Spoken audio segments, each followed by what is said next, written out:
Hello everyone, welcome all of you at CUTPG Adda. This is me Kritika Khandelwal, your sociology educator and आज हम solve करने वाले हैं 2025 का sociology का क्वेश्चन पेपर. ठीक है, इस पेपर को सॉल्व करके आपको पता लगेगा कि 2025 में सोशोलॉजी का एग्जाम पैटर्न कैसा था, किस लेवल के क्वेश्चन पूछे गए थे.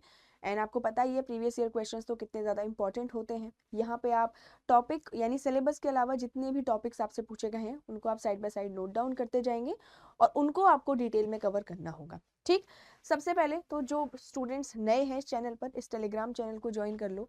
यहीं पे आपको सारी अपडेट मिलती है रिलेटेड CUTPG, रिलेटेड सोशोलॉजी. तो इस टेलीग्राम चैनल को आपको ज्वाइन करना है या फिर डायरेक्टली आप इसको गूगल लेंस से इसको आप स्कैन कर लेंगे. ठीक है, चलते हैं हमारे पहले क्वेश्चन की तरफ. एक चीज़ और बता देती हूँ, किसी भी क्वेरी के लिए मेरी मेल आईडी हर स्लाइड पर दी गई है, उस मेल आईडी को आप यूज़ कर सकते हैं. चलिए, पहला क्वेश्चन है आपके सामने, very easy question. Who develop the tradition of field work in social anthropology.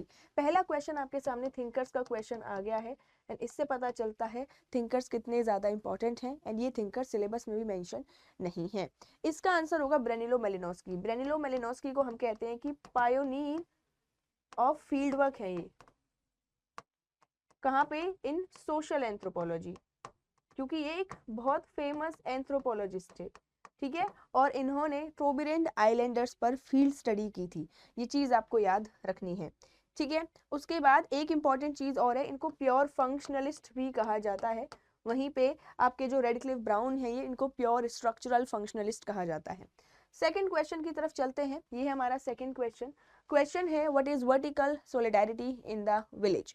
क्या होती है वर्टिकल सोलिडारिटी? सबसे पहले हम समझेंगे वर्टिकल सोलिडारिटी. वर्टिकल लाइन ऐसे होती है. ठीक है, अब ये जो वर्टिकल लाइन है इसका मतलब ये है कि यहाँ पे यानी कि इस हायरार्की में जितने भी लोग हैं, ये वर्टिकल लाइन है. यहाँ पे कुछ अपर पोजीशन पे लोग हैं, कुछ लोअर पोजीशन पे लोग हैं.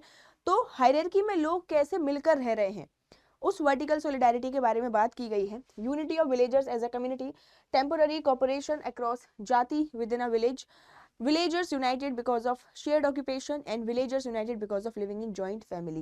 देखो joint family वाला तो बिल्कुल ही करेक्ट नहीं है एकदम. ठीक है, और यहाँ पे villagers united, सारे गांव वाले सेम तरह का काम नहीं करते हैं. ठीक है, और यहाँ पे इसका सेकंड ऑप्शन होगा. वर्टिकल सोलिडारिटी को बोला गया है जब यहाँ पे जजमानी सिस्टम फॉलो किया जाता था और ये जजमानी सिस्टम में लोग टेम्पोररी एक दूसरे के साथ कॉपरेट कर रहे हैं, अलग अलग कास्ट के लोग. ठीक, तो ये था हमारा सेकंड क्वेश्चन. थर्ड क्वेश्चन की तरफ चलते हैं. क्वेश्चन नंबर 3, फिर से थिंकर का क्वेश्चन आ गया आपके सामने. What is thick description in sociology and social anthropology. क्या होता है थिक डिस्क्रिप्शन? सबसे पहले याद रखेंगे थिक डिस्क्रिप्शन का जो कॉन्सेप्ट है वो क्लीफोर्ड गीट्स ने दिया है. थिक डिस्क्रिप्शन का मतलब होता है किसी भी चीज को हम ऊपर ऊपर से ना पढ़ के उसको बहुत ज्यादा डेप्थ में समझने की कोशिश कर रहे हैं. ठीक है, so context sensitive interpretation of culture. जब भी हम कल्चर को, किसी भी कल्चर को उसी कल्चर के कॉन्टेक्स्ट में समझते हैं, इसे थिक डिस्क्रिप्शन कहा जाता है. ये कोई फ्रेमिंग ऑफ फील्ड डेटा नहीं है, कोई फाइनल रिपोर्ट नहीं है. फिर चलते हैं क्वेश्चन नंबर 4 की तरफ. ये है आपका मैचिंग क्वेश्चन. यहाँ पे आपको रिलीजियस ऑर्गेनाइजेशंस दी हुई हैं. आपको पता है ये क्वेश्चन आपका आया है, आपका सेक्शन 2 है. सेक्शन 2 के सोशल इंस्टीट्यूशन में रिलीजन नाम का टॉपिक दिया हुआ है, वहां से ये क्वेश्चन बना है. ठीक, सबसे पहले चलते हैं कल्ट क्या होता है. देखो सबसे पहले आप ये समझो फंडामेंटलिज्म क्या होता है. फंडामेंटलिस्ट ऐसे लोग होते हैं जो अपने ट्रेडिशन की, अपने कल्चर की ट्रेडिशनल वैल्यूज को साथ में लेकर चलना चाहते हैं. यानी जो चाहते हैं जो उनके कल्चर में, जैसे कट्टरवादी लोग होते हैं, ये चाहते हैं भाई इनके कल्चर में ओरिजिनली जो चीजें हैं वही चीजें फॉलो होती रहे, कोई भी नया बदलाव, मॉडर्न बदलाव देखने के लिए ना मिले. तो यहाँ पे देखिए कहाँ है, देखिए a religious doctrine that is in favour of restoring the traditional element, की ट्रेडिशनल एलिमेंट को रिस्टोर करने की बात करते हैं. डी का हो जाएगा 1, डायरेक्टली आपको आंसर मिल गया है. उसके अलावा देखेंगे यहाँ पे, ठीक, उसके बाद राइट्स क्या होते हैं. राइट्स होते हैं आप जब भी आप कोई फेस्टिवल सेलिब्रेट करते हैं तो कोई ना कोई रीति रिवाज होते हैं ना आपके, उनको राइट्स कहते हैं. तो देखिए क्या है, ceremonial action in response to religious belief, जो भी आपके रिलीजियस बिलीफ है उसके अगेंस्ट में जाके आप कोई भी एक्शन करते हैं, तो ये हो जाएगा आपका राइट. बी का हो जाएगा 3. इसके बाद यहाँ पे आप देखेंगे कल्ट क्या होता है. तो कल्ट एक ऐसा रिलीजियस ऑर्गेनाइजेशन होता है जो एक मेन ट्रेडिशन से अलग बना होता है. और वही सिविल रिलीजन क्या होता है, तो सिविल रिलीजन एक क्वासी रिलीजन होता है जो पूरे देश का रिलीजन होता है. जैसे कि जैसे कि हम 15 अगस्त या फिर 26 जनवरी को हम लोग भाई एक अलग ही तरह का रिलीजन सेलिब्रेट करते हैं, जहाँ पे आप देखेंगे कि हम भाई तिरंगा लहरा रहे हैं, ठीक है, अपने हमारे जो नेशनल सिंबल्स हैं उनका यूज कर रहे हैं। दिस इज सिविल रिलीजन, ये एक सेक्युलर रिलीजन है, किसी भी धर्म से बिलोंग ये नहीं करता। ठीक, चलिए चलते हैं क्वेश्चन नंबर 5 की तरफ। ये है क्वेश्चन नंबर 5। तो यहाँ पे फेमिनिस्ट और उनकी बुक्स पूछी गई हैं, बहुत ज्यादा इंपॉर्टेंट है।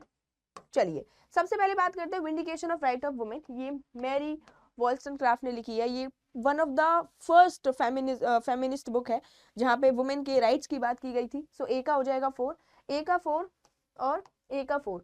उसके बाद देखेंगे यहाँ पे जो सेकंड सेक्स है, सेकंड सेक्स किसने लिखी है? साइमन डे बोवॉय ने लिखी है, जो कहते हैं भाई मेन को प्राइमरी सेक्स माना जाता है सोसाइटी में, वहीं वुमेन को सेकेंडरी माना जाता है। तो यहाँ डी का हो जाएगा 2। इसके साथ ही आपका ऑप्शन नंबर 2 सही हो जाता है। ब्यूटी मिथ किसने दी है? ब्यूटी मिथ आपकी नाओमी वॉल्फ ने दी है कि भाई सोसाइटी ने मीडिया के जरिए कुछ ऐसे स्टैंडर्ड सेट कर दिए हैं कि भाई लड़कियों को तो ब्यूटीफुली होना चाहिए। वहीं पे सेकंड शिफ्ट एली हॉचचाइल्ड ने लिखी है कि भाई जो वुमेन है वो घर का भी काम करती है और घर आके फिर वो वुमेन है वो पहले ऑफिस का काम करती है और ऑफिस से आके वो फिर घर का भी काम करती है, यानी ये उसकी सेकंड शिफ्ट होती है, डबल बर्डन हो जाता है वुमेन पर। क्वेश्चन नंबर 6 की तरफ चलते हैं। Which among following influences demographic change? Demographic change क्या होता है? देखो सबसे पहले ये समझो what is demography. Demography is the description of population, यानी किस तरह से पॉपुलेशन में बदलाव आता है। तो फर्टिलिटी, जितने बच्चे फर्टाइल होते हैं, पैदा होते हैं, तो यहाँ पे जनसंख्या बढ़ जाती है। मोर्टेलिटी, जब लोगों की डेथ होती है तो जनसंख्या चेंज होती है। और माइग्रेशन, जब लोग एक जगह से दूसरी जगह जाते हैं तो भी जिस जगह से वो जाते हैं वहां की भी, और जिस जगह वो पहुंचते हैं वहां की भी पॉपुलेशन में बदलाव आता है। तो वहीं ACD इसका करेक्ट आंसर होगा। ए कल्चरेशन करेक्ट नहीं है। ए कल्चरेशन से पॉपुलेशन में कोई भी बदलाव हमें देखने के लिए नहीं मिलेगा, ये एक तरह का कल्चरल कॉन्टेक्ट है। Question number 7, which among the following can be seen as a concrete impact of urbanization in India? Urbanization का मतलब होता है कि अब लोग गांव से शहरों की तरफ शिफ्ट हो रहे हैं। तो अर्बनाइजेशन से कौन सा कॉन्क्रीट इम्पैक्ट हमको देखने के लिए मिलता है? सबसे पहले देखेंगे कि भाई weakening of kinship ties, reduce dowry burden, enlarge boundary of endogamous marriage and reorganise gender division of labour. देखिए वैसे तो यहाँ पे मुझे ऐसा लग रहा है कि अर्बनाइजेशन से सारी चीजें ही, डाउरी बर्डन तो कम नहीं हुआ है, इवन आप देखेंगे शहरों के लोग भी अच्छा खासा दहेज देते हैं, ठीक है। उसके बाद reorganize gender division of labour, ये वाली बात भी सही है कि भाई जेंडर डिवीजन ऑफ लेबर है वो रीऑर्गेनाइज हो गया है। लेकिन जो एनटीए ने इसका करेक्ट आंसर दिया था वो ये वाला दिया था, enlarge boundaries of endogamous marriage, यानी कि गांव में क्या होता है ना, बिल्कुल ही अपनी कास्ट के अंदर जो शादी करना है, इंटरकास्ट मैरिजेस है, एंडोगेमी बहुत ज्यादा स्ट्रिक्टली फॉलो होती है कि अपनी ही कास्ट के अंदर शादी करेंगे। लेकिन शहरों में ये बाउंड्री थोड़ी सी बढ़ गई है। अब ऐसा कोई फिक्स्ड क्राइटेरिया नहीं है, फिर भी हम देखेंगे कि लोग कहीं ना कहीं लव मैरिजेस भी करते हैं शहरों में, और लव मैरिजेस अगर किसी और कास्ट के इंसान से हो जाए तो शादी भी करते हैं, ठीक है। तो एनटी ने इसका करेक्ट आंसर क्या दिया था? 3 दिया था। बाकी अर्बनाइजेशन से हमें किनशिप टाइज भी वीक देखने के लिए मिलती हैं, भाई गाँव में लोगों के किनशिप टाइज ज्यादा स्ट्रांग होती हैं, ठीक है। अब यहाँ पे हम देखेंगे कि इसका करेक्ट आंसर 1 हम क्यों नहीं कह सकते। हम ये देखेंगे weakening of family system weak हो रहा है, लेकिन अभी भी लोग हैं जो शहरों में आकर अपने फैमिली से कनेक्टेड रहते हैं, किनशिप टाइज हैं वो यहाँ पे स्ट्रांग हमें देखने के लिए फिर भी मिलते ही हैं। फैमिली सिस्टम टूट रहा है लेकिन किनशिप टाइज वीक हो रही है, ये वाली बात पूरी तरह से सही नहीं है। चलते हैं क्वेश्चन नंबर 8 की तरफ। अच्छा क्वेश्चन है, according to Robert Blumer, production technology is a major factor influencing the degree of worker alienation, कि भाई जो प्रोडक्शन टेक्नोलॉजी है जहाँ पे फैक्ट्री बेस्ड प्रोडक्शन होता है उसका सबसे बड़ा इंपॉर्टेंट रोल है कि आज का वर्कर एलियनेट हो रहा है। Which of these industries does refer to? कौन सी इंडस्ट्रीज है? तो भाई देखिए साफ साफ दे दिया है यहाँ पे प्रोडक्शन टेक्नोलॉजी। तो यहाँ पे आप देखेंगे हैंडीक्राफ्ट इंडस्ट्री से कभी जो वर्कर है एलियनेट फील नहीं करता है, तो ए डायरेक्टली आप एलिमिनेट करेंगे, BCD करेक्ट आंसर होगा। चाहे वो ऑटोमोबाइल इंडस्ट्री हो, टेक्सटाइल इंडस्ट्री हो, मॉडर्न एंड केमिकल इंडस्ट्री हो, ये सारी मॉडर्न इंडस्ट्री हैं, इन्हीं में वर्कर काम जब करता है तो उसे एलियनेशन फील होता है। Question number 9, arrange the following thinkers in chronological order. In thinkers को क्रोनोलॉजिकल ऑर्डर में अरेंज करना है। तो सबसे पहले आप देखिए, सबसे पहले आए थे मार्क्स के बाद आए थे वेबर के बाद आए थे टालकट पार्सन, और एंथनी गिडन्स को आप इस तरह से याद रख सकते हैं कि एंथनी गिडन्स अभी भी हमारे बीच में हैं, ठीक है। सो ACBD के साथ option number B is the right answer. Next चलते हैं, which question number is this? 9 and 10. Among the following, which of the traits describe a relationship between families in the jajmani system? Jajmani system याद रखेंगे। जजमानी system एक ऐसा system होता है जो caste based economic system होता है, जहाँ पे कुछ लोग हैं जो सर्विस देते हैं एंड कुछ लोग हैं जो सर्विस लेते हैं। सर्विस देने वालों को क्या कहते हैं? कामीज कहते हैं, और सर्विस लेने वालों को हम पैट्रॉन बोलते हैं। ये मल्टीपल हम ये कहेंगे यहाँ पे ये इंक्लूसिव नहीं होता। क्यों नहीं होता इंक्लूसिव? क्योंकि यहाँ पे ऐसा होता है कि भाई एक जो पर्टिकुलर कास्ट है उसका फिक्स होता है कि वो कौन सी कास्ट को अपनी सर्विस देगी, ठीक है। ऐसा नहीं है कि आप किसी भी कास्ट को सर्विस देते, नहीं, बिकॉज ये सिस्टम हेरिडिटरी होता है।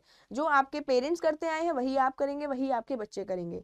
आपके पेरेंट्स जिस कास्ट से सर्विस लेते हुए आए हैं या जिस कास्ट को सर्विस देते हुए आए हैं, आपको भी वही फॉलो करना होगा। तो सारे लोगों को आप इंक्लूड नहीं करते, तो ये एक्सक्लूसिव होता है, ठीक है।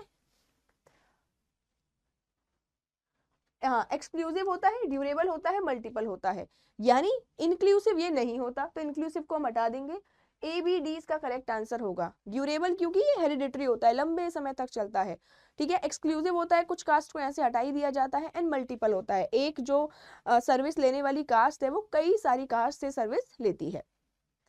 चलते हैं क्वेश्चन नंबर 11 की तरफ। Which of the following contribute to cultural change? किन किन से कल्चर का चेंज होता है? इन्वेंशन, इंटीग्रेशन, डिफ्यूजन या फिर डिस्कवरी। इसमें जो गलत आंसर आपका होगा वो होगा इंटीग्रेशन। देखो इंटीग्रेशन क्या होता है? इंटीग्रेशन होता है कि भाई हम इंटीग्रेट कर रहे हैं, हम साथ में रहना सीख रहे हैं, लेकिन अपने कल्चर को हम नहीं बदलते हैं। तो इंटीग्रेशन करने से कभी भी कल्चरल चेंज नहीं होता है। सो बी को एलिमिनेट करेंगे, ACD करेक्ट आंसर होगा। इन्वेंशन, ऑब्वियसली बात है, जैसे ही नए इन्वेंशंस होते हैं आप देखेंगे हम मॉडर्न सोसाइटी की तरफ जा रहे हैं, हमारा कल्चर बदल रहा है। डिफ्यूजन, बाहर का कल्चर का असर अगर हमारे ऊपर है, हमारे कल्चर बाहर स्प्रेड हो रहा है तो भी चेंज होता है। एंड डिस्कवरी, कोई नया कल्चर अगर डिस्कवर कर लिया उसको फॉलो करने लगेंगे तो हमारा ओरिजिनल कल्चर चेंज हो रहा है। Question number 12, which of the following best describe deviance? क्या होता है डेविएंस? ये बना है आपका सेक्शन, लास्ट वाले सेक्शन, ठीक है, लास्ट सेक्शन, सेक्शन 6 से बना है ये क्वेश्चन। तो क्या होता है डेविएंस? देखो डेविएंस होता है defined by how everyone in a society labels a particular action. आप अगर कोई गलत काम कर रहे हैं, आपने फॉर एग्जांपल चोरी की एंड सोसाइटी के लोग आपके ऊपर उन्होंने लेबल लगा दी कि भाई ये चोर है, ये चोर है, ये चोर है।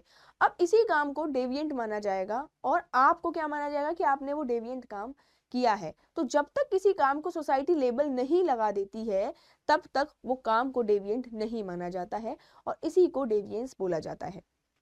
13 देखेंगे, every society has a criminal justice system, it is about punishing crime, deviant behavior, what are ideas behind punishment?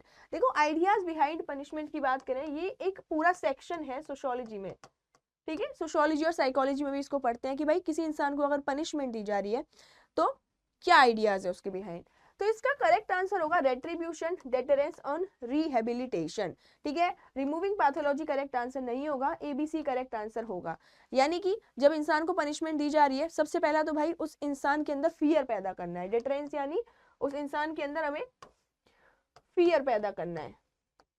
Rehabilitation का मतलब क्या है कि जो उस इंसान ने सुधार, उसको जिस इंसान ने जो गलती की है उसको उसी पनिशमेंट देनी है, उसको सुधार करवाना है। और रेट्रीब्यूशन क्या होता है कि भाई जिस इंसान के साथ गलत हुआ है उसकी जो कॉस्ट है उसको हमें हटाना है। फॉर एग्जाम्पल अगर एक पर्टिकुलर इंसान के साथ गलत हुआ है तो जिसके साथ गलत हुआ है उसका कॉम्प्रोमाइज अब कौन करेगा, उसका भुगतान कौन करेगा? जिसने गलत किया है, ठीक है। ये क्वेश्चन आपको लग सकता है आउट ऑफ द बॉक्स है, बट ऐसे कुछ क्वेश्चन एग्जाम में पूछे जाते हैं। क्वेश्चन नंबर 14, देखो क्वेश्चन देखने से थोड़ा सा बड़ा लग रहा है but very easy question. Which among the following reflect relationship between sociology and history? इसको जरा लास्ट से पढ़ते हैं। Historian are concern with the interplay between personality and massive social forces, sociologist are concern with the social forces themselves, ठीक है। देखो ऐसे questions में ना आपको ट्राई करना है कि आप एक गलत स्टेटमेंट ढूंढ लें, क्योंकि आप एक गलत स्टेटमेंट ढूंढ लेंगे तो डायरेक्टली आपका आंसर एलिमिनेट हो जाएगा, ठीक। हिस्टोरियन डिस्क्राइब यूनिक इवेंट, सही बात है भाई, और सोशियोलॉजिस्ट क्या करते हैं, उन इवेंट्स को यूज करके जनरलाइज करते हैं। सोशियोलॉजी हिस्ट्री को रेडिकली सेपरेट नहीं किया जा सकता, बिकॉज हम बोलते हैं भाई history without sociology has no fruit and sociology without history has no root. Sociologists use historical data while historian have no use of sociological data, ये गलत है। जब हम बोल रहे हैं कि भाई सोशियोलॉजी और हिस्ट्री को हम अलग नहीं कर सकते, इसका मतलब ये नहीं है कि सोशियोलॉजी सिर्फ हिस्ट्री का यूज कर रही है, नहीं, हिस्ट्री भी सोशियोलॉजिकल जो फाइंडिंग्स होती हैं उनका यूज करती है। तो ये स्टेटमेंट गलत है, सी गलत हो जाएगी और इसका आंसर ए बी डी हो जाएगा। फोर्थ पढ़ो, historians concern with interplay between personality and massive social forces. Massive social forces यानी जो बदलाव होते हैं समाज में, और सोशियोलॉजिस्ट सोशल फोर्सेज को ही पढ़ती हैं, ये करेक्ट है। ठीक, चलिए 15 देखो, what is operationalisation of concept in sociological research. देखो ऑपरेशनलाइजेशन का मतलब होता है अगर हमारे पास कोई भी क्वालिटेटिव चीजें हैं उनको हम क्वांटिफाई करें। फॉर एग्जांपल आपने 4 लोगों का इंटरव्यू लिया और उन्होंने अपने एक्सपीरियंसेस बताए, लेकिन क्या उनके एक्सपीरियंसेस पे आप अपनी फाइंडिंग्स निकाल सकते हैं? नहीं, आपको प्रॉपर क्वांटिफाई करना पड़ेगा। जैसे कि मैं कह रही हूँ मुझे अच्छा लग रहा है, भाई कितना अच्छा लग रहा है, इसको क्वांटिफाई नहीं कर सकते, लेकिन जब ऐसी चीजों को हम क्वांटिफाई करते हैं, specifying the measurable indicators of a concept. Measurable indicator जैसे कि फॉर एग्जांपल आप कोई स्ट्रेस हो रहा है तो हमने कुछ मेजरेबल इंडिकेटर्स बना दिए, एग्जाम की वजह से हो रहा है, रिवीजन नहीं हो रही उस वजह से हो रहा है, ठीक है। तो ऐसे नहीं कि भाई स्ट्रेस हो रहा है बस, उसके मेजरेबल कॉन्सेप्ट निकालने पड़ेंगे, भाई क्यों हो रहा है, रीजंस हमने कुछ ऐसे निकाले और फिर उसके बेसिस पर हम रिसर्च करने निकल गए हैं। 16 देखो, which of the following system help in maintenance of ideal filial fraternal solidarity family system in India। filial fraternal का मतलब होता है यहाँ पे कि जो सन और जो फादर होते हैं उनके बीच में जो सोलिडारिटी हमको देखने के लिए मिलती है। तो यहाँ पे देखिए इसका करेक्ट आंसर होगा मिताक्षरा। देखो मिताक्षरा एक ऐसा इनहेरिटेंस सिस्टम है जहाँ पे एक बच्चा, एक सन जब जन्म लेता है, जन्म लेते ही उसको प्रॉपर्टी राइट्स मिल जाते हैं, और दया भागा में क्या होता है, जब फादर की डेथ हो जाती है तब सन को प्रॉपर्टी राइट्स मिलते हैं। इसका करेक्ट आंसर मिताक्षरा होगा कि भाई बच्चा पैदा हुआ है, पैदा होते ही उसको राइट्स मिल गए और अब सोलिडारिटी और ज्यादा स्ट्रॉन्ग हो गई है। 17 देखेंगे, it is understood that increase in elderly population, ये देखा जा रहा है भाई कि एल्डरली पॉपुलेशन है will increase the pressure of care giving in society। Obviously बात है भाई, एल्डर लोग ज्यादा होंगे तो सोसाइटी में केयर गिविंग भी बढ़ेगी। केयर गिविंग होती क्या है, increasing responsibility of the state, नहीं भाई स्टेट की रिस्पॉन्सिबिलिटी नहीं होती। Informal and unpaid care provided by family members, ये सही बात है। केयर गिविंग का मतलब यहाँ पे ये है कि यहाँ पे इनफॉर्मल और अनपेड जो यहाँ पे केयर की जाती है फैमिली मेंबर्स के द्वारा, किसकी, अपने एल्डर फैमिली मेंबर्स की, इसे केयर गिविंग कहते हैं, ठीक है। हॉस्पिटलाइजेशन नहीं होता और मेडिकल इनोवेशन नहीं होता। 18 देखेंगे यहाँ पर, reliability, validity, measurement and correlation. देखो रिलायबिलिटी क्या होता है, रिलायबिलिटी का मतलब होता है कंसिस्टेंसी इन रिजल्ट्स। मैं बार बार एक ही रिसर्च को अलग अलग मेथड से कर रही हूँ लेकिन मेरे रिजल्ट सेम आ रहे हैं, दिस इज रिलायबिलिटी। तो ए का हो जाएगा 3। A3 हमारे पास 2 ऑप्शन में है। वैलिडिटी क्या होता है, जिस चीज पर मैं रिसर्च कर रही हूँ मैं असल में उसी चीज को मेजर कर रही हूँ, ऐसा नहीं है मैं रिसर्च कर रही हूँ टेक्नोलॉजी के बारे में और लोगों के स्ट्रेस का डेटा मैं ले रही हूँ, नहीं, ठीक है। Actually measuring exactly what one intends to measure. So यहाँ पे बी का हो जाएगा 1, option number 1 is the right answer. Correlation क्या होता है, कोरिलेशन होता है यहाँ पे 2 वेरिएबल के बीच में रिलेशनशिप दिखाया जाता है, और मेजरमेंट क्या होती है, एक प्रोसीजर होता है जहाँ पे वेरिएबल की वैल्यू को डिटरमाइन किया जाता है, ठीक। 19 देखेंगे, we often hear about money laundering in rising crime in capitalist society, what kind of crime, कि भाई मनी लॉन्ड्रिंग किस तरह का क्राइम है। तो हम देखेंगे एनटीए ने यहाँ पे कॉर्पोरेट क्राइम का आंसर दिया था, लेकिन मोस्ट सेंसिबल आंसर मुझे ये लगता है ऑर्गेनाइज्ड क्राइम। देखो ऑर्गेनाइज्ड क्राइम एक इस तरह का क्राइम होता है जहाँ पे बहुत बड़ी गैंग चाहिए होती है, प्रॉपर चेन चाहिए होती है लोगों की, कोई एक इंसान ऐसा क्राइम नहीं कर सकता। और मनी लॉन्ड्रिंग भी इसी तरह का क्राइम होता है, ठीक है। क्यों भाई, मनी लॉन्ड्रिंग के लिए आप देखोगे कई सारे लोगों की जरूरत पड़ती है, प्रॉपर चेन होती है इंटरनेशनल लेवल पे, फिर जाकर उस काले धन को सफेद धन, व्हाइट मनी में कन्वर्ट किया जाता है। So as per me this is नहीं as per me this is organised crime, but NTA ने इसका आंसर कॉर्पोरेट क्राइम दिया था। चलिए 20th देखिए, as per census report during the 1991-2011 there have been decline in female infanticide but increase in female foeticide. यानी कहने का मतलब ये है कि फीमेल फोर्टिसाइड इंक्रीज हो रहे हैं, कि भाई गर्ल चाइल्ड है उसकी पैदा होने से पहले हत्या होने के केसेस ज्यादा हैं रेदर देन पैदा होने के बाद उसकी हत्या कम की जा रही है। तो ऐसा क्यों किया जा रहा है, पैदा होने से पहले हत्याएं क्यों ज्यादा हो रही हैं? तो इसका सबसे ज्यादा रीजन है इंक्रीज इन प्रोस्पेरिटी। अब लोग अमीर हो गए हैं, महंगी महंगी टेक्नोलॉजी को अफोर्ड कर सकते हैं। टेक्नोलॉजिकल एडवांसमेंट, इतनी टेक्नोलॉजी आ गई है कि पेरेंट्स अपने बच्चे के सेक्स का पता लगा सकते हैं पैदा होने से पहले। Smaller family size in urban areas, ये भी सही बात है। शहरों में है ना लोग प्रेफर करते हैं कि छोटी फैमिली हो, और छोटी फैमिली में क्या प्रेफर किया जाता है कि जब बच्चा हो तो पहला बच्चा लड़का ही हो। या आप डायरेक्टली भी इसको एलिमिनेट कर सकते हैं, गर्ल चाइल्ड एजुकेशन से कभी भी गर्ल चाइल्ड की हत्या नहीं की जाएगी। डी इनकरेक्ट है, सो ABC is the right answer. इसलिए मैं बोलती हूँ ऐसे क्वेश्चंस इजी होते हैं टारगेट करना, क्योंकि इन क्वेश्चन को आप क्या कर सकते हो, एलिमिनेट आप कर सकते हो। एक ऑप्शन ढूंढो जो गलत है, उसे हटा के फिर सारे ऑप्शन आपके सही होंगे। 21st, which of the following aptly describe Sanskritization as a process. क्या होता है भाई संस्कृताइजेशन? तो आप यहाँ पे देखेंगे संस्कृताइजेशन में क्या होता है, डोमिनेंट कास्ट के कल्चर को अडॉप्ट किया जाता है लोअर कास्ट के द्वारा। ठीक है, रिफॉर्मेशन वर्ण मॉडल पर तो होता है, लेकिन उसमें होता क्या है, उसमें डोमिनेंट कास्ट के कल्चर को एक्सेप्ट किया जाता है। 22 देखेंगे, Sneha is extremely worried about dressing for her first day at a new office. भाई बहुत ज्यादा परेशान है क्योंकि उसे ऑफिस में नए कपड़े पहनने हैं, because she has shifted from an American company, क्योंकि अमेरिकन कंपनी से शिफ्ट हुई है, वो कहाँ गई है, जापानीज कंपनी में गई है। What is she worried about, किस चीज के लिए वो परेशान है? तो भाई वो किस चीज के लिए परेशान है, क्योंकि उसे नॉर्म्स नहीं पता, उसे जापानीज सोसाइटी के नॉर्म्स नहीं पता। आप इंडिया के पर्सपेक्टिव से अगर देखेंगे तो आपको ज्यादा समझ आएगा। भाई इंडियन सोसाइटी के नॉर्म्स नहीं पता कि इंडियन सोसाइटी में किस तरह के कपड़े पहने जाते हैं। नॉर्म्स क्या होते हैं, एक्सेप्टेड रूल्स, यानी ऐसा ये ऐसी चीजें होती है जिनको सोसाइटी एक्सेप्ट करती है। तो यहाँ पर स्नेहा को नहीं पता कौन सी चीजें हैं जो एक्सेप्ट की जाएंगी और कौन सी चीजें हैं जो एक्सेप्ट नहीं की जाएंगी। लॉज नहीं होगा, फोकवेज नहीं होगा, फोकवेज तो डेली हैबिट्स होती है, ऑफिस में कोई डेली हैबिट्स की बात नहीं हो रही, तो इसका आंसर करेक्ट ऑप्शन नंबर 1 होगा। 23 देखेंगे, despite the total literacy programme, कि भाई इतने सारे प्रोग्राम चलाए जा रहे हैं गवर्नमेंट स्कॉलर्स एंड एक्टिविस्ट के द्वारा, complain that problem of functional literacy, लेकिन अभी भी फंक्शनल लिटरेसी की प्रॉब्लम इंडिया में बनी हुई है। So what is functional literacy, क्या है फंक्शनल इलिटरेसी? ठीक है, फंक्शनल इलिटरेसी की प्रॉब्लम बनी हुई है। फंक्शनल इलिटरेसी का मतलब होता है यहाँ पर कि जो लोग हैं अपनी डेली हैबिट में लिख नहीं सकते और बोल नहीं सकते। So lack of reading and writing skills needed for everyday living, कि भाई डेली रोज की लाइफ में लिखने की जरूरत होती है, रीड करने की जरूरत होती है, इतना भी वो नहीं कर पा रहे, that is functional illiteracy, function नहीं कर पा रहे हैं वो।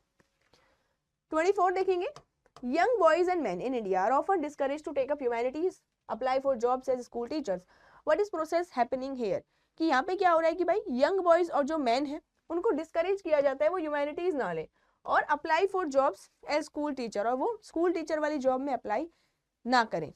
क्या हो रहा है, कल्चरल रिप्रोडक्शन हो रहा है, जेंडर डिस्क्रिमिनेशन हो रहा है, इनइक्वालिटी हो रही है, इनफॉर्मल और फॉर्मल सोशलाइजेशन हो रहा है। सबसे पहले तो this is not gender discrimination. Gender discrimination का मतलब होता है कि जब प्रॉपर आपने कोई रूल्स एंड रेगुलेशन बना दिए हैं या प्रॉपर आपने बोल ही दिया कि भाई ऐसा आपको नहीं करना है, आप पार्टिसिपेशन ही नहीं करने दे रहे हो, आप मौका ही नहीं दे रहे हो, दिस इज जेंडर डिस्क्रिमिनेशन। यहाँ पे ऐसा होता कि स्कूल में ह्यूमैनिटीज लेने के लिए मना ही कर दिया है बॉयज को, तो ये जेंडर डिस्क्रिमिनेशन होता। लेकिन यहाँ पे क्या हो रहा है कि उनको डिस्करेज किया जा रहा है, आप ऐसा मत करो। ये कल्चरल रिप्रोडक्शन है ऑफ जेंडर, यानी जेंडर कम, हम जो हमारे कल्चर में जेंडर से रिलेटेड जो स्ट्रिक्ट रूल्स एंड रेगुलेशन है वही हम चाहते हैं कि वही हर बार फॉलो हो। तो gender reproduction of cultural reproduction of gender. Gender क्या होता है, जेंडर होता है कि भाई फेमिनिन और मस्कुलिन कुछ चीजें बनाई होती हैं लोगों ने, उसके अकॉर्डिंग लोगों ने अलग अलग कुछ रूल्स एंड रेगुलेशंस नॉर्म्स बनाए होते हैं, उन्हीं को जेंडर कहते हैं।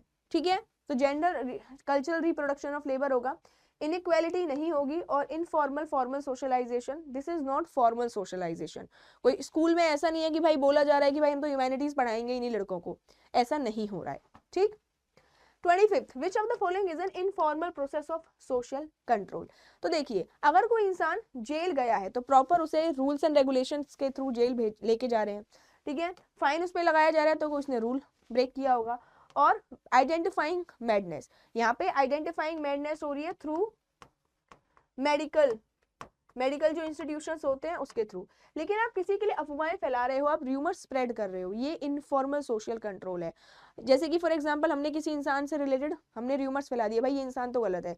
अब कहीं ना कहीं वो इंसान अपने बिहेवियर को कंट्रोल करेगा, कहीं ना कहीं जो सोसाइटी इसको कंट्रोल करने की कोशिश कर रही है कि आप तो इंसान ही सही नहीं हो, आप तो ये नहीं कर सकते, वो नहीं कर सकते, ठीक। तो spreading rumour is an informal process of social control.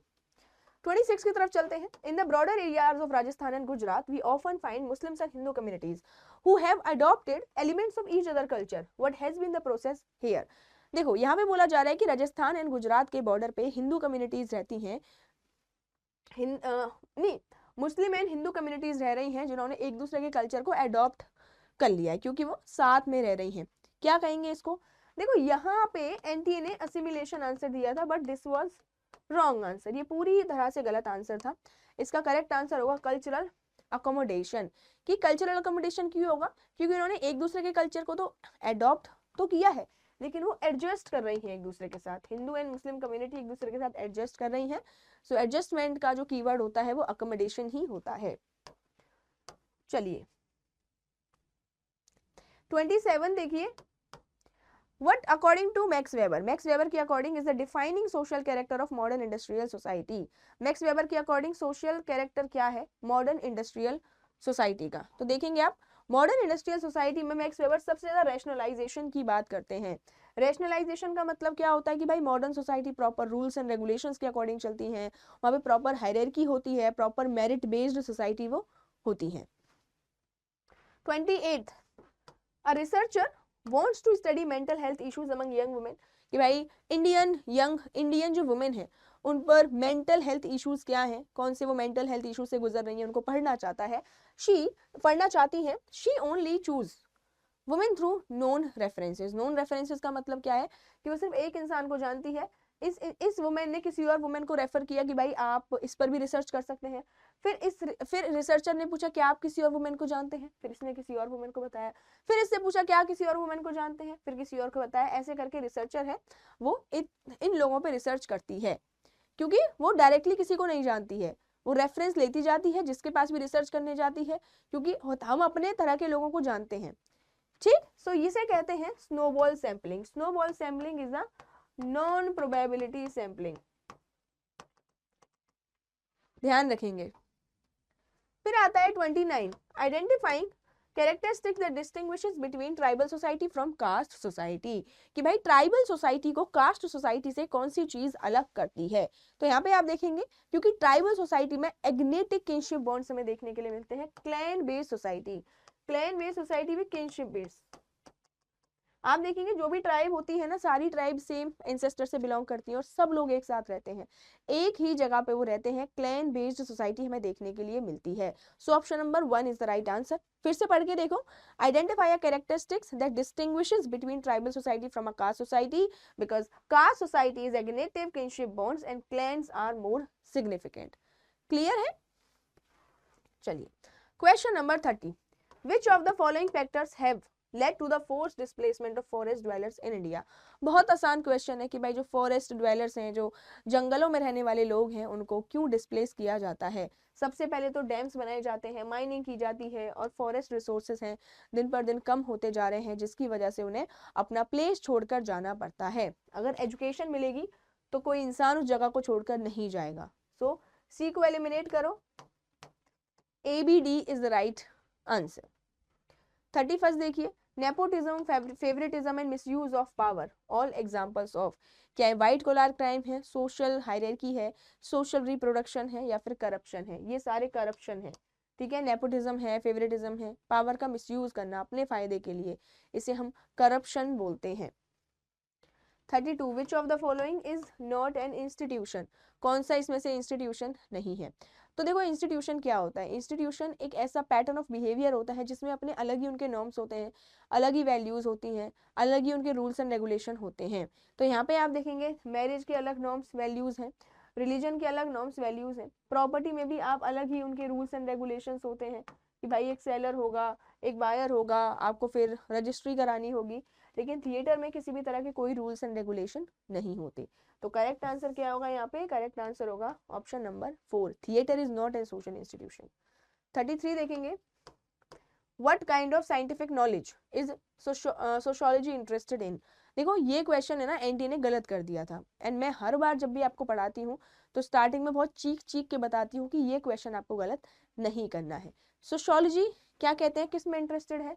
Sociology is not normative science, sociology is not common sense science. Even sociology में कॉमन सेंस को तो सोशियोलॉजिकली नॉनसेंस माना जाता है कि भाई कॉमन सेंस को हम नहीं मानते हैं। सोशियोलॉजी जनरल साइंस है, सोशियोलॉजी इन सोशल साइंस। दोनों ही ऑप्शन सही होंगे। एनटीए ने ऑप्शन नंबर 1 सही बताया था, लेकिन बाद में इस क्वेश्चन को ड्रॉप कर दिया गया था और इसके 3 और 4 करेक्ट आंसर होंगे।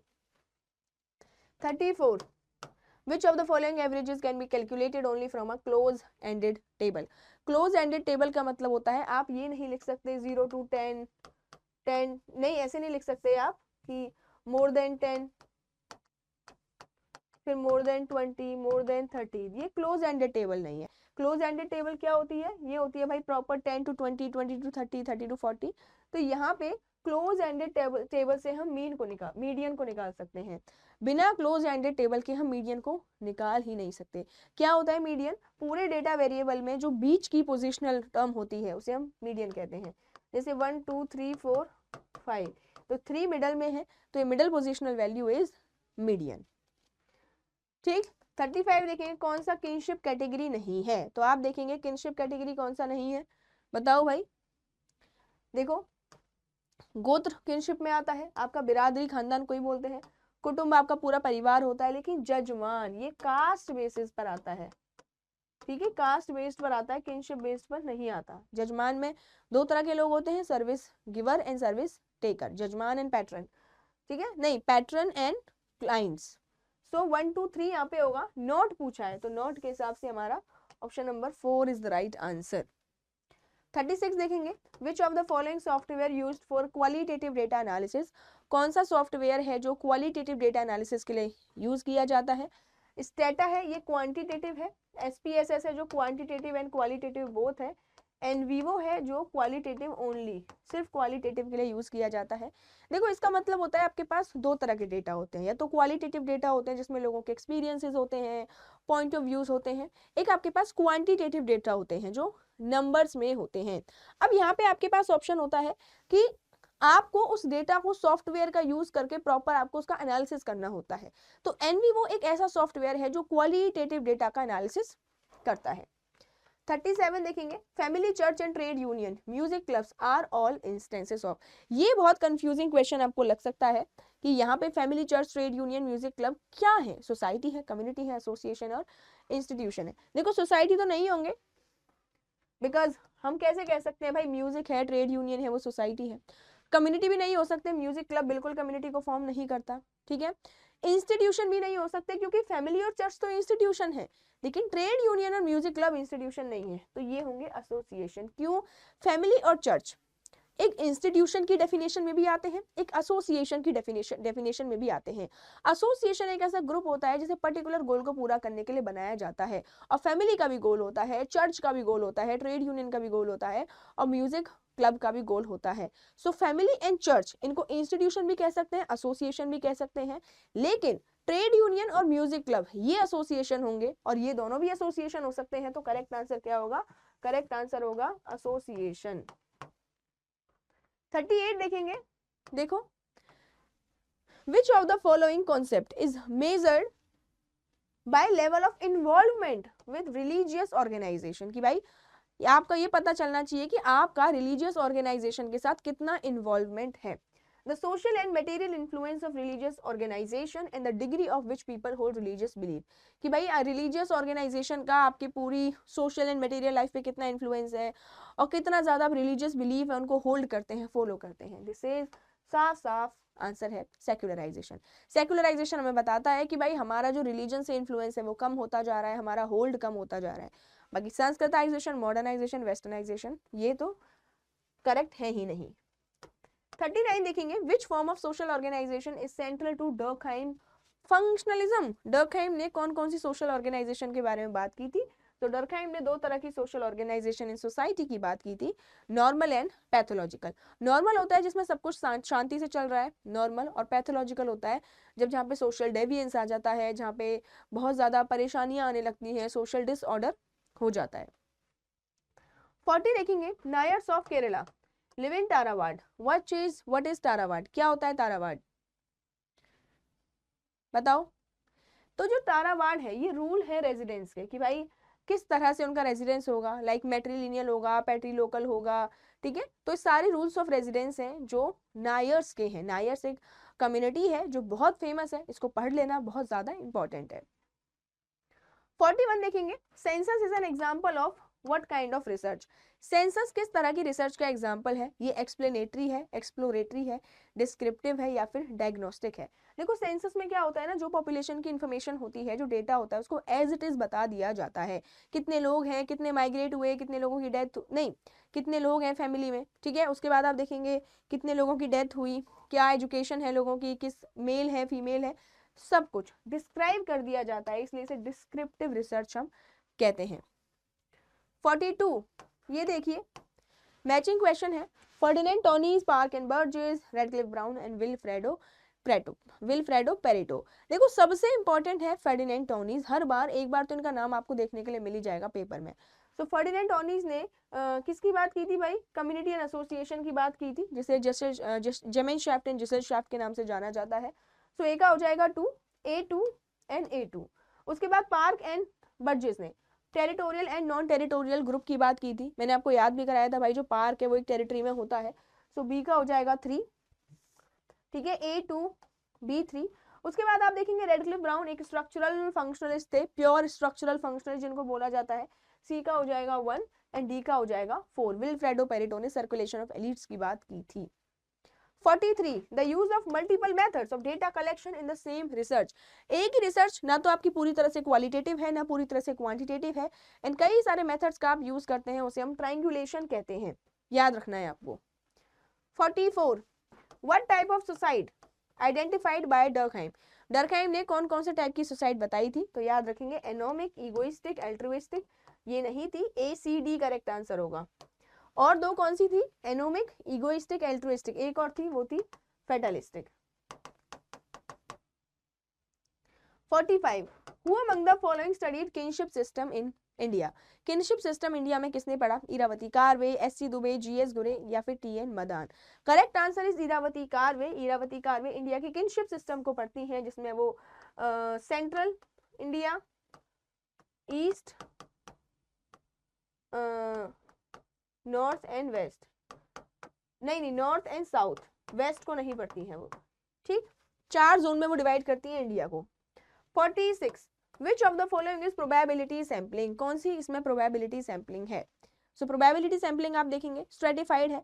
प्रोबेबिलिटी सैम्पलिंग एक ऐसी सैम्पलिंग होती है जहां पे रिसर्चर के, जहां पे जो लोग होते हैं उनके पास, सबके पास इक्वल चांस होता है रिसर्च में आने का, ठीक है। कि भाई अगर 10 लोग हैं, 10 में सबके पास चांस है कि हर कोई रिसर्च में आ सकता है।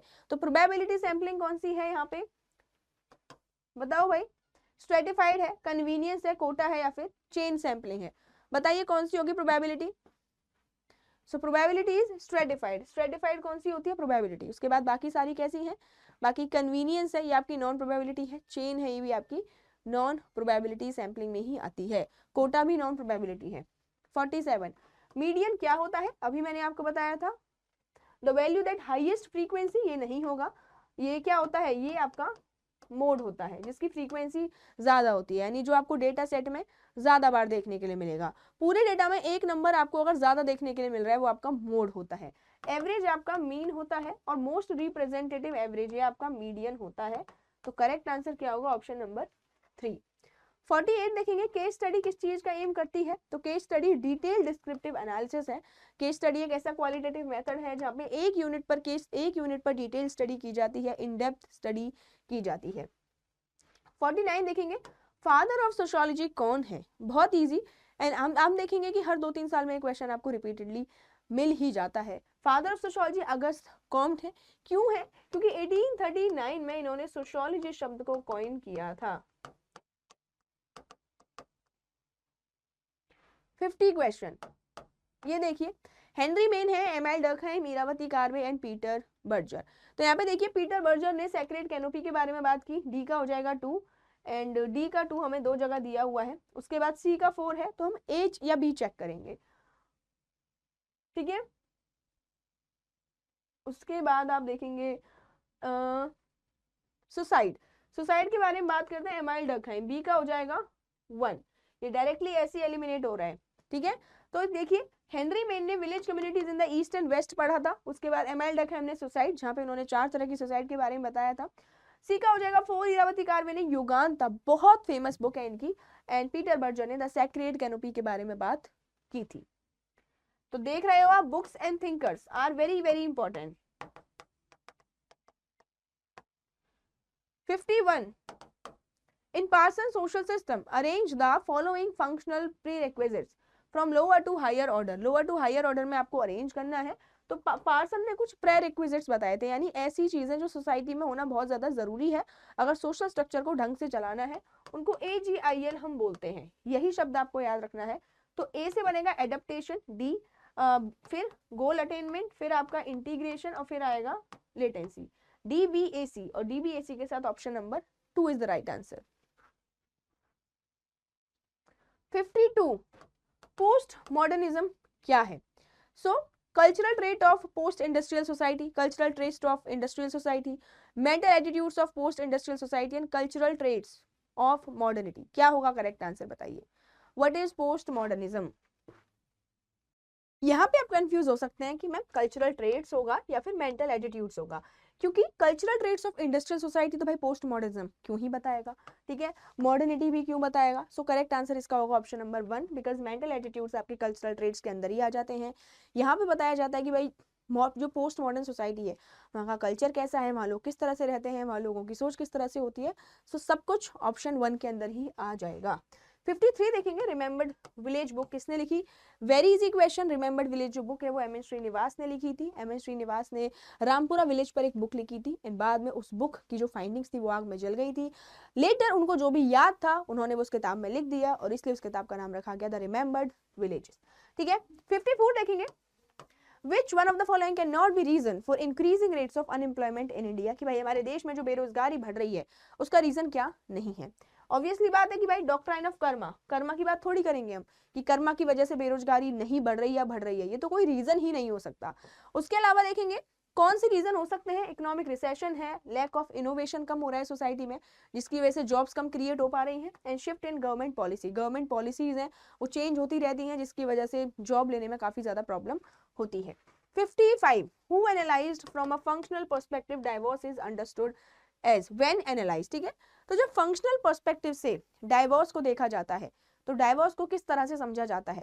कि ड्यूअलिटी है, डिसफंक्शनल है, रोल कॉन्फ्लिक्ट है या फिर रिजल्ट ऑफ एडल्ट्री, क्या है डाइवोर्स? देखो फंक्शनल पर्सपेक्टिव हमेशा सारे इंस्टीट्यूशन के पॉजिटिव फंक्शंस बताते हैं, वो कहते हैं भाई सोसाइटी में जो भी हो रहा है उसका पॉजिटिव फंक्शन है। अब जब सोसाइटी ढंग से नहीं चल पा रही, मैरिज एक इंस्टीट्यूशन या फिर फैमिली एक इंस्टीट्यूशन ढंग से काम नहीं कर पा रहा, डाइवोर्स होंगे फिर, और डाइवोर्स क्या है? एक डिसफंक्शन है, ठीक।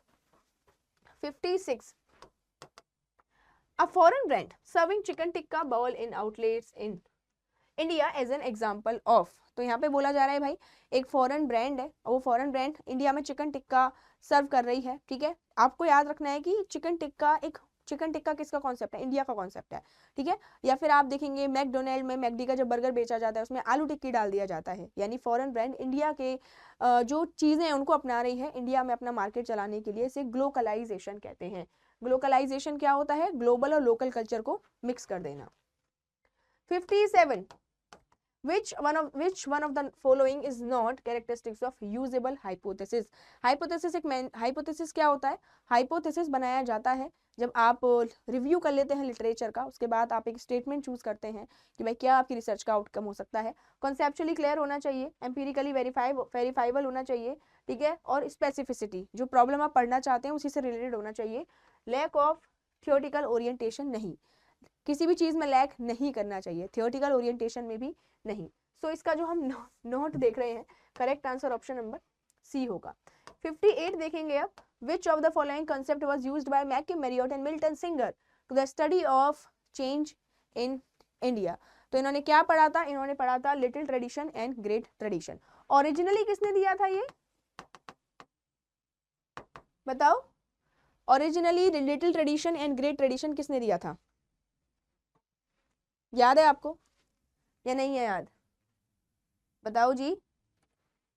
ये दिया था रॉबर्ट रेडफील्ड ने, जहां पे उन्होंने मैक्सिकन विलेजेस में स्टडी की थी। लेटर इसी कॉन्सेप्ट को इंडिया में अप्लाई किया था मैके मैरियट एंड मिल्टन सिंगर ने। मैके मैरियट का एक और कॉन्सेप्ट है जिन्होंने यूनिवर्सलाइजेशन एंड पैरोगलाइजेशन की बात की थी, सो वो भी आपको याद रखना है।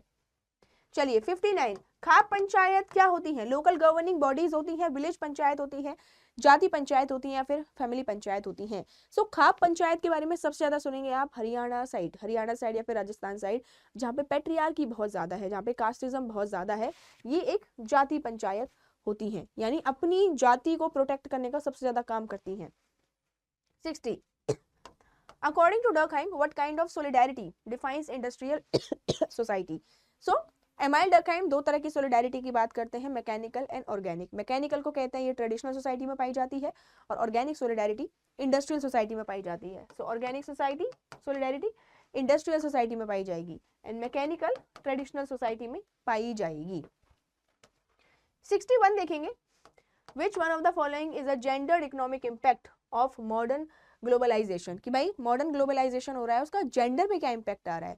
इंटरनेशनल माइग्रेशन, ऐसा तो बिल्कुल भी नहीं है कि भाई जो वुमेन है वो इंटरनेशनली ज्यादा माइग्रेट कर रही हैं, या फिर रिडक्शन ऑफ फर्टिलिटी रेट, ऐसा भी नहीं है। इंक्रीजिंग मैरिजेबल एज, नहीं। फेमिनाइजेशन ऑफ लेबर बहुत ज्यादा बढ़ता जा रहा है। Women are more and more women are entering in the market in the work, ठीक है। तो ज्यादा से ज्यादा वुमेन जब एंट्री कर रही हैं, आप देखेंगे कि काम में, ठीक है, घर के बाहर जाकर काम कर रही हैं, उसे फेमिनाइजेशन कहते हैं। देखो सबसे पहले फेमिनाइजेशन क्या होता है, फेमिनाइजेशन का मतलब होता है कि वुमेन है वो और ज्यादा बढ़ती जा रही हैं। अगर यही फेमिनाइजेशन ऑफ एग्रीकल्चर है तो एग्रीकल्चर में वुमेन बढ़ रही हैं, अगर फेमिनाइजेशन ऑफ इंडस्ट्रीज है तो इंडस्ट्रीज में वुमेन बढ़ रही हैं। तो मॉडर्न ग्लोबलाइजेशन में हमें फेमिनाइजेशन ऑफ लेबर देखने के लिए मिला है। आप देखेंगे फैक्ट्रीज में जो काम करती हैं उसमें कोई सिलाई का काम है छोटा मोटा, कोई छोटा मोटा जो अल्टर कपड़े ढूंढने का काम है, ये कौन करती है, वुमेन ही करती है जो लो पेड वर्कर है। तो वुमेन का नंबर तो बढ़ा है लेकिन उनकी सैलरी नहीं बढ़ी है। 62, ghettoisation of Jews in Europe in example of, तो ये किस चीज का एग्जांपल है, ये एग्जांपल है एथनिक डिस्क्रिमिनेशन का। जो ज्यूज हैं उनमें बहुत ज्यादा एथनिक डिस्क्रिमिनेशन होता था उनकी एथनिसिटी की वजह से, जिसकी वजह से उनका गेटोइजेशन कर दिया था। गेटोइजेशन का कॉन्सेप्ट लुई वर्थ ने दिया है। गेटोज एक ऐसे प्लेस होते हैं जो स्लम के जैसे होते हैं, ठीक है, जो मेन स्ट्रीम सोसाइटी से अलग होते हैं, जहाँ पे बहुत सारी सेटलमेंट्स होती हैं, और मतलब बहुत क्लोज सेटलमेंट्स होती हैं, लोग वहां पे बहुत ज्यादा रहते हैं, ठीक है। और इसका इम्पैक्ट क्या हुआ था, बाद में जब जूइस को गेटोइजेशन किया गया था, उनको एक अलग प्लेस पर भेजा गया था, बाद में फिर उनका जीनोसाइड किया गया था। बट करेक्ट आंसर होगा ऑप्शन नंबर 1। 63 देखेंगे, स्टेटस और रोल के बीच में क्या रिलेशन है। स्टेटस इम्पर्सनल है, रोल इज इनएक्टेड, गलत। स्टेटस सोशल है, रोल पर्सनल है, गलत। स्टेटस एक सोशल पोजीशन है, समाज में आपकी क्या स्थिति है, और रोल उस पोजीशन से एक्सपेक्टेड बिहेवियर है। फॉर एग्जांपल अभी आपके सामने मेरा स्टेटस एक टीचर का है और मुझसे क्या एक्सपेक्ट किया जा रहा है, वो मेरा रोल है, ठीक। 64 क्वेश्चन आपको बड़ा लग रहा है बट इजी क्वेश्चन है। Data show that a higher percentage of old women are abandon in India, कि भाई इंडिया में जो ओल्ड वुमेन है उनको त्याग दिया जाता है, घर से निकाल दिया जाता है, देन ओल्ड मैन, कि भाई घर में ओल्ड मैन है और ओल्ड वुमेन है तो ओल्ड वुमेन को पहले घर वाले निकालेंगे। What can be the factor behind this phenomenon, क्या वजह है। So gender and work, there is a man are more able to bodies and can continue to work, ऐसा नहीं है भाई, मैन और वुमेन एक एज के बाद दोनों ही काम नहीं कर पाते। Gender and family, that is older women create problem in the family, ऐसा बिल्कुल भी नहीं है। Gender and property, that is older men have property and rights to property and therefore they are not abandoned, बिल्कुल सही बात है। और आजकल आप अपने आसपास ऐसे केसेस भी सुनेंगे कि बच्चे होते हैं अपने पेरेंट्स को एकदम भाई बहुत परेशान करते हैं, घर से बाहर निकाल देते हैं, और उनके पास ऑप्शन होता है घर से बाहर निकालने का, तो वो किसको घर से बाहर निकालेंगे, अपनी मदर को। क्यों, क्योंकि उनको पता है उनके फादर के पास प्रॉपर्टी राइट्स है और प्रॉपर्टी राइट्स उनको चाहिए। तो देखिए ओल्डर मैन उनके पास प्रॉपर्टी राइट्स हैं क्योंकि हमारे देश में पैट्रियार्की है to a property and therefore they are not abandon, इसलिए उनको नहीं निकाला जाता और इसलिए वुमेन को ज्यादा निकाला जाता है। जेंडर एंड हेल्थ ऐसा बिल्कुल भी नहीं है। 65. In the past, India has experienced separatist movement like that of ULFA.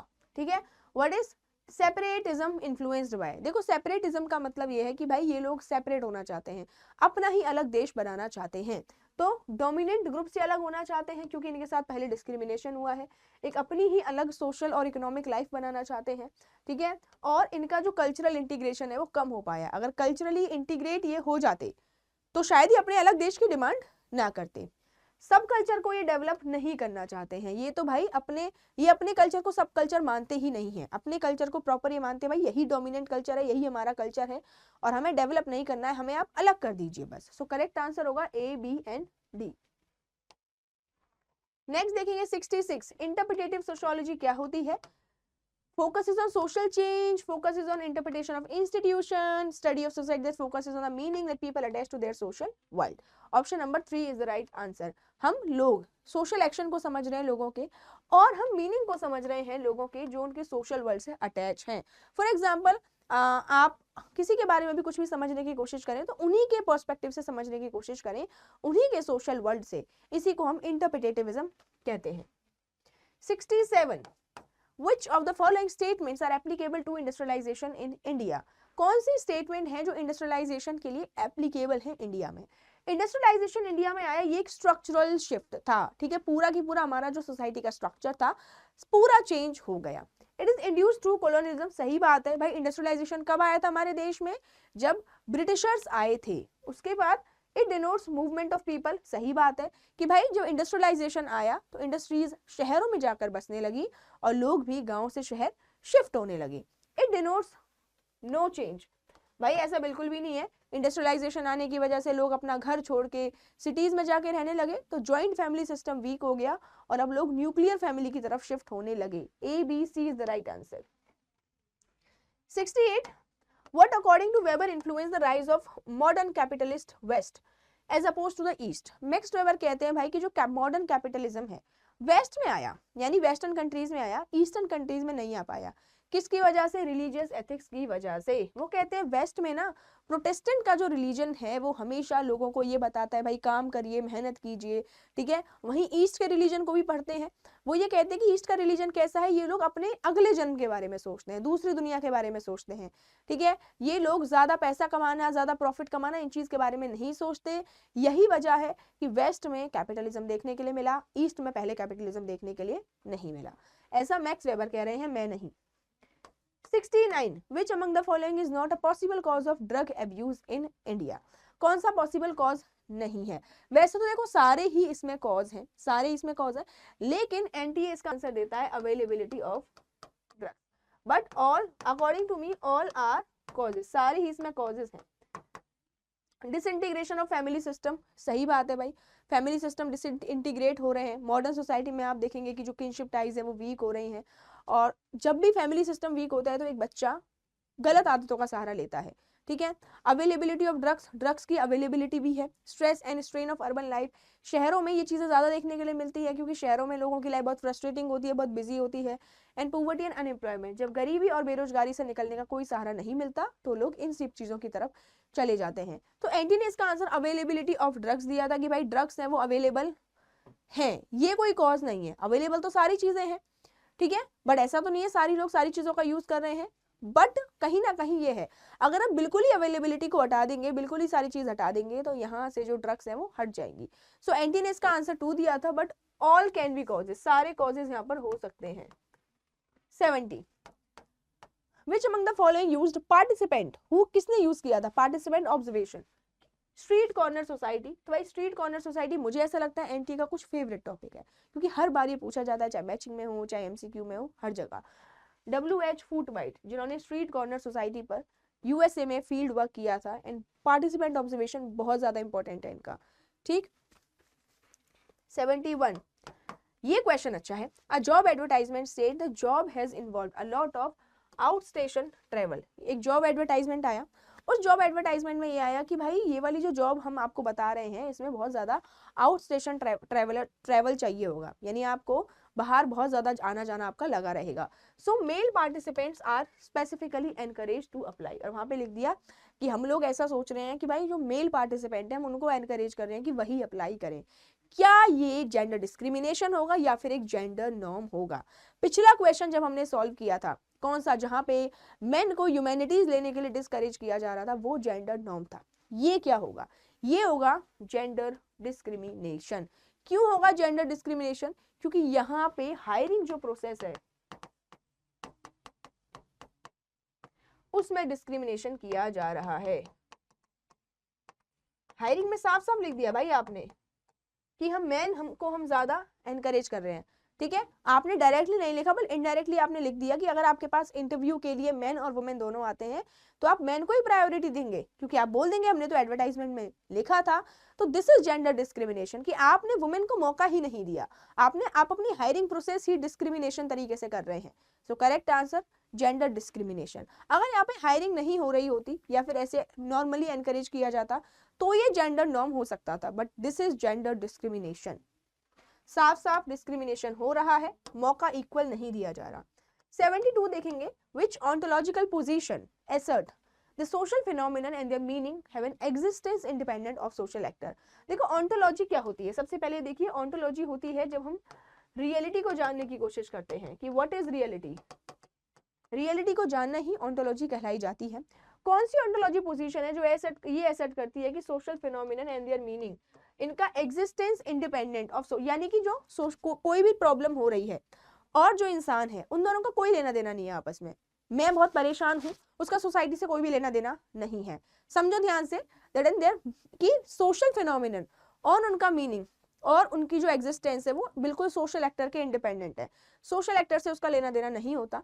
यहाँ पे आप कंफ्यूज हो सकते हैं कि मैम या तो पॉजिटिविज्म होगा या फिर ऑब्जेक्टिविज्म होगा, क्योंकि इंटरप्रिटेटिविज्म तो नहीं होगा और यहाँ पे कंस्ट्रक्शनिज्म भी नहीं होगा।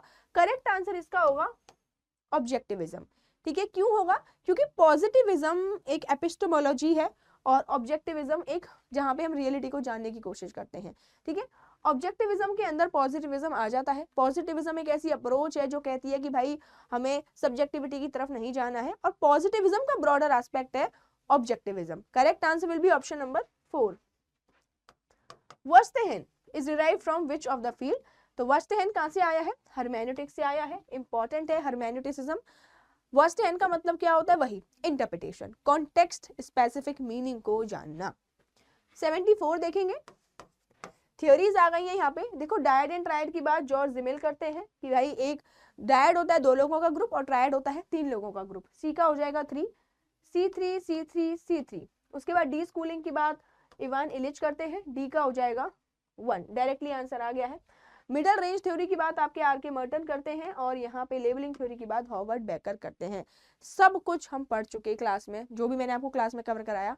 2025 का पेपर हम कहेंगे पूरा आपका सॉल्व हो रहा है, ठीक है। Last question, incest, taboo, folkways and laws. देखो टैबू क्या होता है? टैबू होता है बिल्कुल ही भाई सोसाइटी में सबसे सीवियर रिस्ट्रिक्शन होती है कि ये आपको करना ही नहीं है। Term to prescribed prohibitive social action, बिल्कुल ही आपको प्रोहिबिट कर दिया गया है कि ये सोशल एक्शन नहीं करने, बी का हो जाएगा 1। उसके बाद इंसेस्ट क्या होते हैं? इंसेस्ट होता है कि आप अपने क्लोज ब्लड रिलेटिव्स के साथ सेक्सुअल रिलेशनशिप डेवलप नहीं कर सकते, जैसे कि आप अपने कजिन से शादी नहीं कर सकते। नॉर्थ इंडिया की हिंदुइज्म में आपको देखने के लिए मिलेगा। फोकवेज क्या होते हैं? कस्टमरी हैबिट्स होती हैं, सी का हो जाएगा 4।